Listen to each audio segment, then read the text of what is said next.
Menarik. Menurut antum apa senjata daripada Dajjal? Senjata daripada Dajjal itu manipulasi. Manipulasi. Berarti informasi.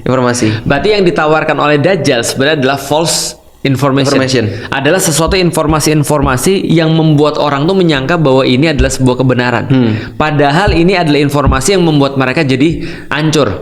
Sama kayak kasusnya di Wano kan gitu kan ya. Yang seolah-olah kemudian ini adalah sesuatu makanan. Makanannya harusnya mengenyangkan kan. Tapi ternyata ini membuat mereka jadi bisa dikontrol misalnya. Nah, ini adalah dan itu banyak juga kejadian di tempat-tempat yang lain. Nah, berarti false information ini di mana-mana. Nah, maka kemudian datanglah kemudian Imam Mahdi yang dia membawa informasi. Makanya ketika kita juga dikasih tahu, ya kalaupun kita belum ketemu Imam Mahdi ya, Rasul kan pernah bilang begini ya, aku tuh khawatir ketika kalian ketemu Dajjal. Kalau aku ada di masa itu, aku pasti akan belain kalian dari Dajjal. Artinya Dajjal nggak bisa ngapa-ngapain dengan kalian kalau aku masih ada. Tapi bisa jadi aku udah nggak ada, kata Rasulullah. Nah, ketika aku nggak ada, maka hafalkanlah suratul Kahfi. Minimal 10 ayat yang pertama.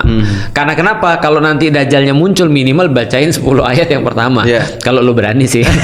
Setelah itu baru lari. Nah, artinya yang kita diminta itu adalah menghafalkan Al-Quran, terkhusus suratul Kahfi. Dan ketika aku sudah baca suratul Kahfi, ini kan banyak sekali pertanyaan-pertanyaan ya dalam suratul Kahfi.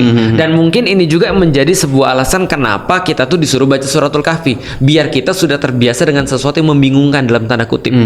Dan kita bisa fokus pada sesuatu yang memang Allah minta kita untuk fokus, dan meninggalkan segala sesuatu yang Allah tidak minta kita untuk fokus. Ketika Allah menyampaikan misalnya bertemulah Nabi Musa dan kemudian hamba Allah itu di Majma'al Bahrain.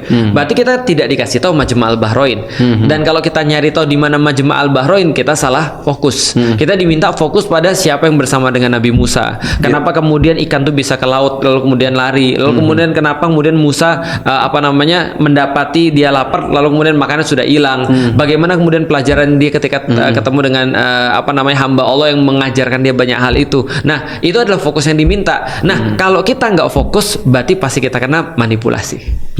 Dan itu juga terjadi di One Piece kan. Di One Piece orang-orang disuruh fokus, bukan disuruh fokus sih, maksudnya gini, di One Piece itu orang-orang itu bingung yang mana yang benar dan yang mana yang salah.